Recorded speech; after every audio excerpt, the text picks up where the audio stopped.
kita duduk di ini majelis berzikir kepada Allah. Ini tempat menjadi tempat turunnya rahmat. Bahkan orang-orang di sekitar puncak yang tidak ikut berzikir, mereka ikut mendapatkan rahmat sebagaimana kita duduk di sini mendapatkan rahmat. Ini perkara yang bagus, ini perkara yang sangat baik. Mempersulit acara sholawat, siapapun yang mengadakan acara sholawat tersebut itu pemerintah goblok, itu pejabat goblok, itu aparat goblok, saudara-saudara. Hadirin sekalian yang dimuliakan oleh Allah. Atau mungkin pikir merusak konsentrasi mereka.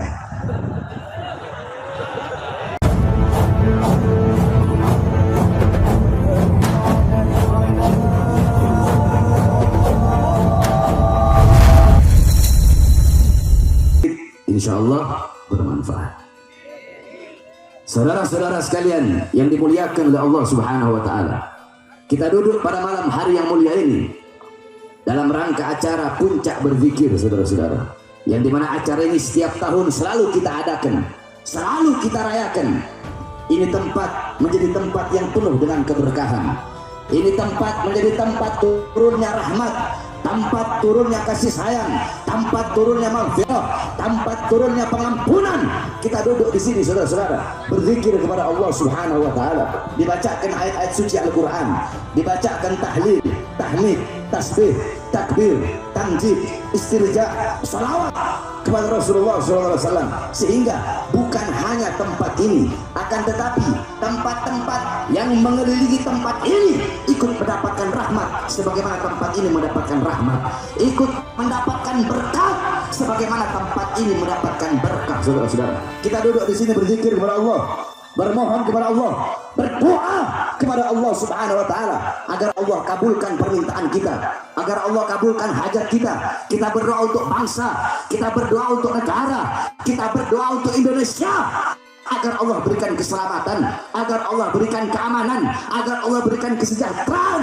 Saudara-saudara, ini acara-acara seperti ini, harusnya acara seperti ini didukung oleh pemerintah, saudara-saudara, didukung oleh aparat, didukung oleh para pejabat, bukan malah acara-acara berzikir seperti ini malah dipersulit, saudara-saudara. Ini pejabat, kalau ada pejabat aparat pemerintah yang mempersulit acara zikir, siapapun yang mengadakan acara zikir tersebut, mempersulit acara sholawat, siapapun yang mengadakan acara sholawat tersebut, itu pemerintah goblok, itu pejabat goblok, itu aparat goblok, saudara-saudara.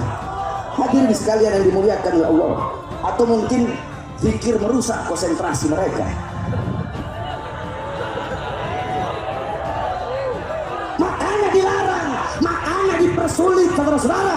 Mungkin zikir merusak pikirannya, merusak otaknya, merusak konsentrasinya. Padahal harusnya zikir yusaffil dhihna. Zikir itu bisa menjernihkan otak, menjernihkan pikiran, memperbagus konsentrasi, memperbagus fokus. Kalau ada orang yang konsentrasinya rusak dengan zikir, dengan la ilaha illallah, alhamdulillah, masya Allah, orang goblok jadi menteri kok tolol.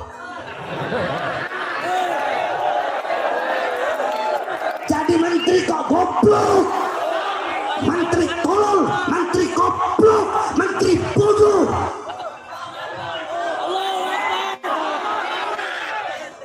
Orang dengar zikir kok merusak konsentrasi. Nah, mungkin antek-anteknya kali kalau ada orang yang mempersulit acara puncak berzikir, mungkin antek-anteknya menteri goblok itu. Menteri siapa? Menteri siapa? Iya tahu, goblok tahu. Siapa? Saudara-saudara, iblis, syaitan, iblis kalau mau merusak, mengganggu, menggoda manusia, dengar zikir, konsentrasinya iblis rusak. Konsentrasinya rusak, langsung hilang, langsung lupa. Siapa namanya dia? Oh, saya lupa, kata iblis. Saya lupa karena saya habis dengar zikir tadi, kata iblis, makanya saya lupa. Jadi saya tanya, semua jawab yang keras. Kalau ada yang terganggu pikirannya, terganggu otaknya, terganggu konsentrasinya dengan zikir, dengan tahlil, tahmid, tasbih, takbir, tamjid, berarti siapa? Siapa? Siapa? Kalau ada pejabat yang terganggu dengan zikir, yang rusak konsentrasinya karena zikir, berarti pejabat apa? Pejabat apa? Menteri apa? Menteri apa? Iblis, saudara-saudara. Saudara-saudara, bukankah qala Rasul sallallahu alaihi wasallam, ahabbul kalam ila Allah arba, la ilaha illallah, subhanallah walhamdulillah, subhanallah walhamdulillah, wa la ilaha illallah, wallahu akbar. Kalimat yang paling dicintai oleh Allah ada 4 kalimat, saudara-saudara. Dan engkau bisa memulai, bisa mendahulukan yang mana saya dari 4 kalimat ini. Apa itu? Subhanallah, subhanallah, kemudian alhamdulillah, kemudian la ilaha illallah, kemudian Allahu akbar. Ini adalah kalimat yang paling dicintai oleh Allah Subhanahu wa taala. Sampai-sampai qala Rasul sallallahu alaihi wasallam, ala unabbi'ukum khairu a'malikum. Ingatlah, ketahuilah, akan aku terangkan, akan aku jelaskan, akan aku beritahukan kepada kalian apa amal kalian yang paling baik, amal kalian yang paling bagus, amal yang dimana itu adalah perilaku kalian yang sangat jernih, amal yang lebih utama, yang lebih baik daripada kalian mengeluarkan emas dan perak kalian, yang lebih baik daripada kalian bertemu dengan musuh kemudian kalian memukul leher musuh tersebut dengan pedang, atau musuh tersebut memukul leher kalian dengan pedang, maka amal ini lebih baik. Apa kata Rasulullah? Yaitu mengingat Allah, berzikir kepada Allah Subhanahu wa taala. Itu amal yang paling baik, amal yang paling bagus, saudara-saudara. Saudara-saudara, kita duduk berzikir, kita mengingat, bukan hanya mengingat Allah, tapi kita mengingat Rasulullah. Tadi para ulama, para habaib, para kiai, beliau menjelaskan tentang bagaimana apa Nabi Muhammad SAW, diceritakan bagaimana orang-orang soleh. Dari setiap ceramah pasti dibawakan kisah Nabi Muhammad sedikit, dibawakan kisah orang-orang soleh sedikit. Qala Rasul SAW, zikrul anbiya ibadah, zikrul solihin kafarah, zikrul maut sadaqah, zikrul kubur yuqarribukum ilal jannah. Apa kata Rasulullah? Kata Rasulullah SAW, mengingat para nabi, mengingat para rasul itu adalah ibadah. Zikrul solihin kafarah, mengingat orang-orang soleh itu adalah kafarah, tebusan bagi engkau punya dosa-dosa. Zikrul maut sadaqah, mengingat kematian adalah sedekah. Wa zikrul kubur yuqarribukum ilal jannah, mengingat kubur bisa mendekatkan engkau kepada surganya Allah Subhanahu wa taala. Kita duduk di sini bukan hanya mengingat Allah, tetapi mengingat Rasulullah, mengingat orang-orang soleh, mengingat para ulama, saudara-saudara. Kita duduk di ini majelis berzikir kepada Allah. Ini tempat menjadi tempat turunnya rahmat. Bahkan orang-orang di sekitar puncak yang tidak ikut berzikir, mereka ikut mendapatkan rahmat sebagaimana kita duduk di sini mendapatkan rahmat. Ini perkara yang bagus, ini perkara yang sangat baik yang harus didukung, saudara-saudara. Pada malam hari ini, di saat banyak anak-anak muda, banyak pemuda-pemudi Islam yang berbuat dosa, berbuat maksiat, mungkarat, dhalalat, sayyiat, mukhalafat, sebagaimana kita ketahui, malam tahun baru atau malam sebelum tahun baru, 2-3 hari sebelum malam tahun baru, bukan hanya di puncak, di Jakarta, di mana-mana, bahkan di kampung-kampung, di desa-desa, saudara-saudara, berapa banyak para pemuda-pemudi Islam yang merayakan malam tahun baru tersebut dengan berbuat dosa. Mereka mabok-mabokan di situ, mereka berjudi di situ, mereka melacur di situ, mereka peluk-pelukan, mereka ciuman, mereka berzina. Kondom di mana-mana ditemukan pada pesta-pesta perayaan malam tahun baru. Saudara-saudara sekalian yang dimuliakan oleh Allah Subhanahu wa taala, memang benar shadaqar Rasul sallallahu alaihi wasallam, memang benar apa yang disampaikan oleh baginda Nabi besar Muhammad 1400 tahun yang lalu. Nabi Muhammad sudah mengetahui bagaimana keadaan umatnya nanti kelak di akhir zaman. Apa kata Rasulullah? Qala Rasul sallallahu alaihi wasallam, la tattabi'unna sanana aw sunanal ladzina min qablikum shibran bi shibrin wa dhira'an bi dhira'an hatta law dakhalu fi jilbab la tab'tumuhum. Qulna ya Rasulullah al yahud wan nasara. Qala faman. Kata Rasulullah, sungguh nanti di akhir zaman akan ada umat setelah kalian, yang dimana umat setelah kalian mereka akan mengikuti golongan-golongan sebelum mereka. Mereka akan mengikuti budaya, pola pikir, gaya hidup, gaya berpakaian, semua mereka ikuti dari golongan-golongan sebelum kalian. Sekalipun golongan sebelum kalian masuk ke dalam lubang bok. Apa itu bok? Bok itu binatang kadal sejenis biawak, cuma bukan biawak. Kalau biawak itu warol, kalau bok itu adalah sejenis biawak, cuma dia lebih kecil dari biawak. Kalau biawak warnanya coklat, kalau bok warnanya kuning. Kalau biawak ekornya licin, kalau bok ekornya ada duri-durinya. Kalau biawak hukumnya haram, kalau bok itu hukumnya halal.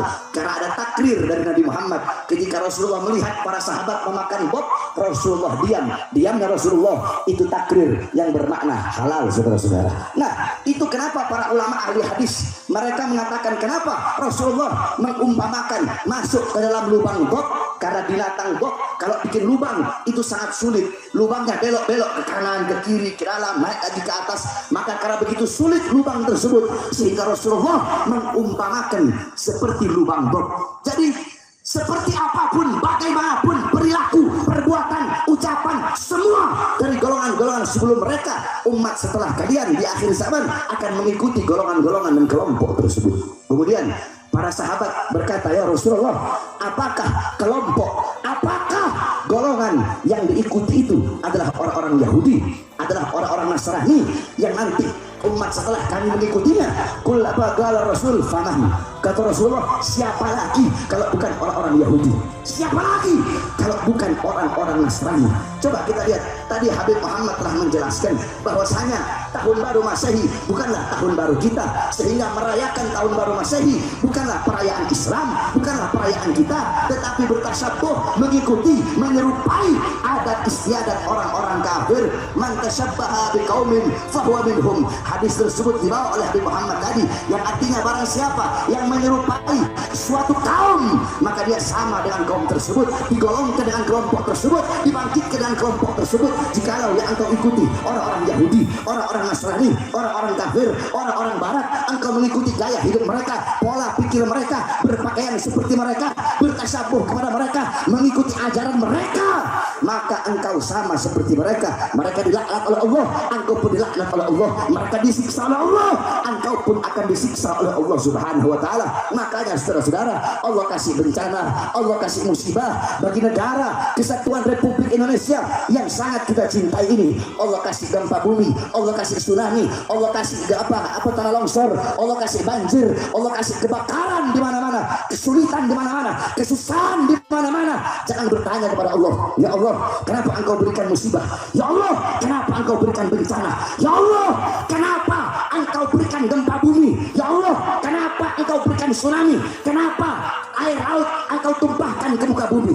Jangan bertanya kepada Allah, tetapi tanyakan kepada diri saya, Bahar bin Smith.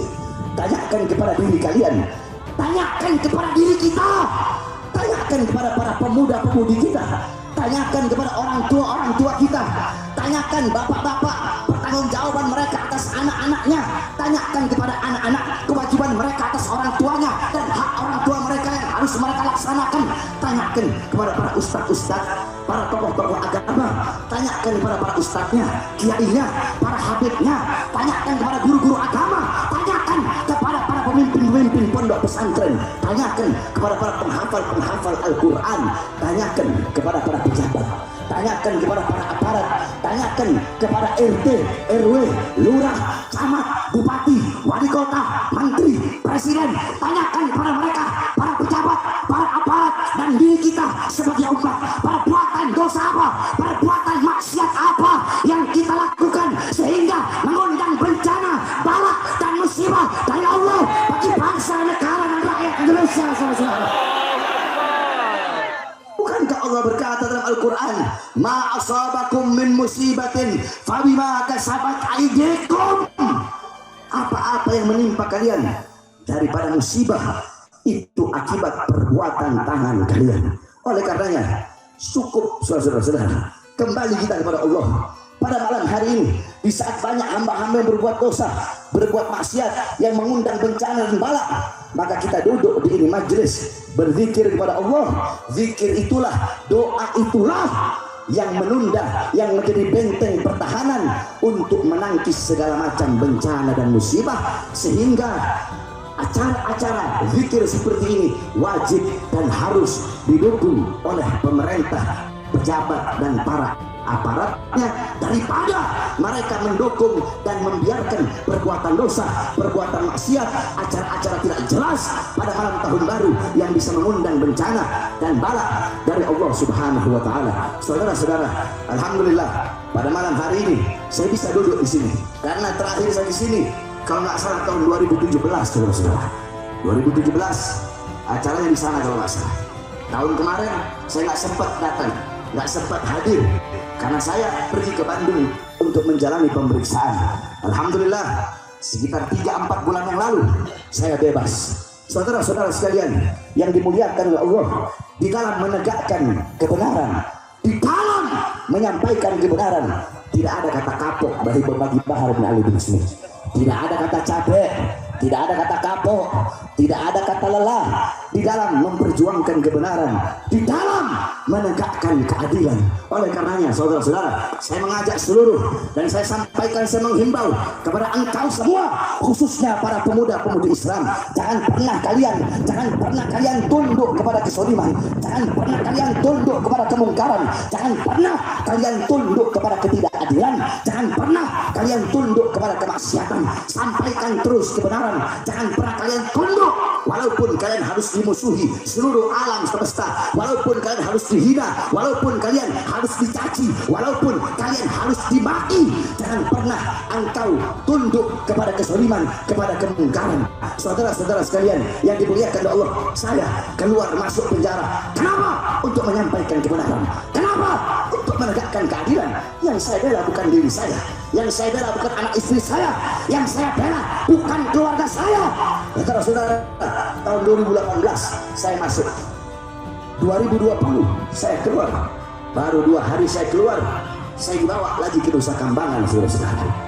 2020 sampai 2021 dari lapas Gunung Sindur saya keluar, saya bebas. Belum sampai 1 bulan saya sudah ditahan lagi, masuk di Polda Jabar kemarin 7 bulan, saudara-saudara. Hadirin sekalian yang dimuliakan oleh Allah Subhanahu wa taala, apakah dengan saya dipenjarakan, dengan saya diborgol, saya dipisahkan dengan keluarga, dengan anak dan istri saya, terus Bahar bin Smith bakal kapok, Bahar bin Smith bakal cuit nyalinya, bakal ciut nyalinya, Bahar bin Smith bakal diam, bakal bungkam untuk menyampaikan kebenaran? Tidak, saudara-saudara.